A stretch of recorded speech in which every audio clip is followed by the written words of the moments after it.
Pullbacks in the stock market are bound to happen from time to time, but if you've ever tried to sell covered calls when the market is falling, you've probably noticed that it's a bit harder to bring in high premiums. So you may be wondering why that is, and if there's anything you can do to still maximize your returns during this time. And of course, there's always a way, so today I'm going to discuss exactly how to do it.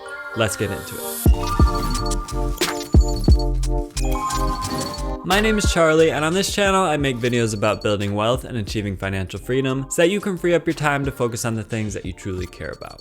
So as always, if you need a refresher on covered calls, I'll link my full tutorial below, and I do recommend that you check that out first if you're new to covered call writing. But if you're already familiar with covered call writing, you may have seen my recent video where I explain why I generally don't like to roll my calls when stocks rise. But when stocks fall or even just stay neutral, that's a completely different situation, and in those cases I actually do sometimes like to roll my calls. And to explain why, let's start by looking at the differences between selling shorter dated calls versus selling longer dated calls. So I've mentioned in previous videos that when your covered call stock is rising or staying neutral, you will bring in more total premium by selling weekly calls because the most time decay in an option occurs during that last week before expiration. But when a stock is falling, or you think it has a good chance to fall over the next few weeks, it can make sense to sell a call further out in time, up to about 4 to 6 weeks out, in order to bring in a bigger premium up front. That way, no matter what happens with the stock over the next couple of weeks, it doesn't really matter because you've already locked in that premium. So in that way, these longer dated calls basically just give you some extra protection against short-term drops in the stock.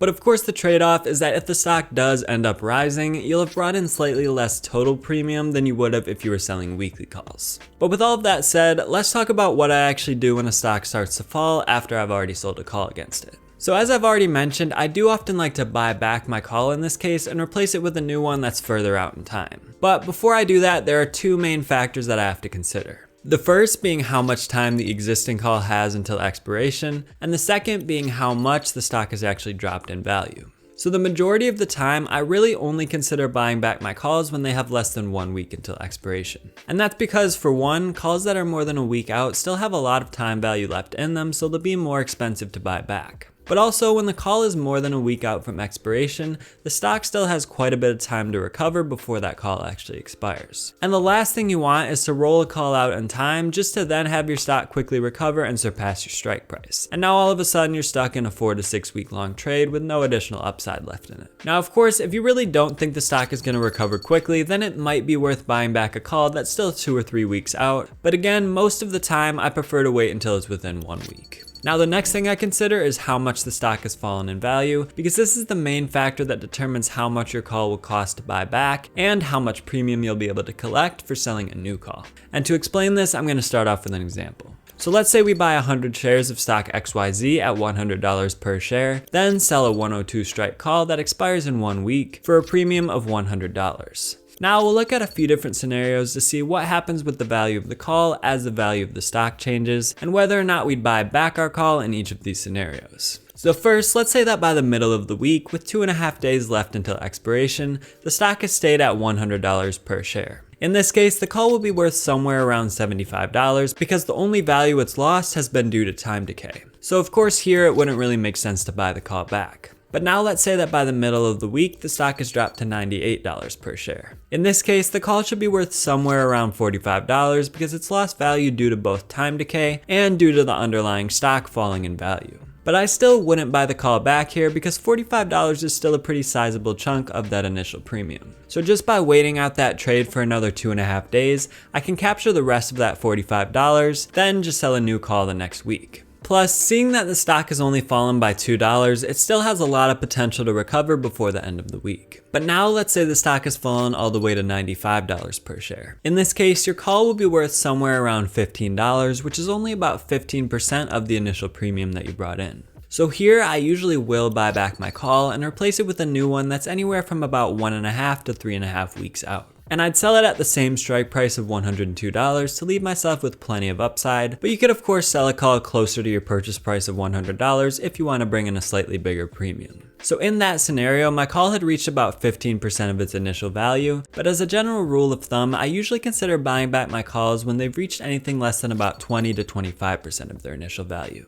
And I'll also mention that if on the day of expiration I can buy back a call for less than about 2 to 3% of its initial value, I'll usually go ahead and do that and sell a new call that expires the following week. And the reason that I do that is basically just to lock in the premium for next week's call and to protect myself against any potential drops in the stock over the weekend, which would of course affect how much premium I'd be able to bring in next week. Now with all of that said, you've probably also been in the situation where one of your stocks drops so much that you really can't bring in much premium at all, even selling a call that's 5 or 6 weeks out. Which is bound to happen from time to time, that's just the nature of the stock market, but the good news is that you're not completely out of luck in that case. Because what you can actually do is calculate your overall cost basis on the shares, meaning that you'll take your initial purchase price and subtract the value of the premiums that you've collected, and then sell calls closer to that price. And to show you what I mean, let's take a look at one of the stocks I've been trading in my Road to Financial Freedom portfolio, which is ChargePoint. So my purchase price on these shares is $38.48, meaning that normally I would only sell calls at least the $39 strike price or higher. And so far I've been selling them around the $42 to $43 strike price to leave myself with some more potential upside. But over the last few weeks as the market has pulled back, this stock has been hit a little harder than most, and today it closed around $28.50 per share. So we can see that now the premium for selling the $39 strike call, even about 4.5 weeks out, is $88, so that's just over a 2% return for a 1-month trade. Which actually isn't too terrible, and personally I'm okay with anything above about a 0.5% to 1% return for a 1-month trade, but for the sake of this example, let's just say that I wasn't satisfied with that premium. I could then take a look at the total premium I've collected against my ChargePoint shares, and in this case we can see that I've sold 4 calls so far for a total of $629 worth of premium. So my overall cost basis on these shares is actually just $32.19 because my purchase price was $38.48, and then I was able to reduce my cost basis by collecting that $629 worth of premium. Meaning that now I can sell a call at any strike price $32 or higher and still be profitable overall even if I get my shares called away.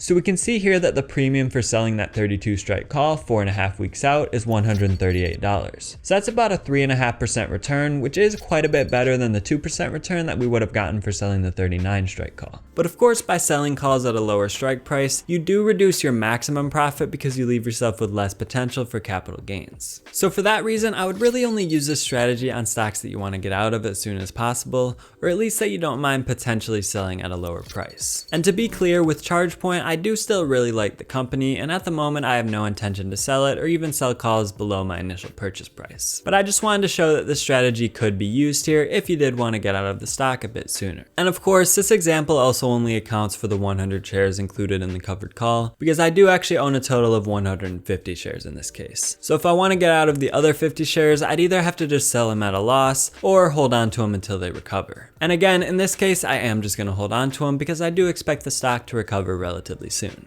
So now that you know what I do when my covered call stocks fall in value, be sure to check out my recent video where I discuss what I do when they rise, which you can find in the bottom right corner of the screen, so that you'll be covered in every possible scenario. Thanks for watching, and I'll talk to you all in that next video.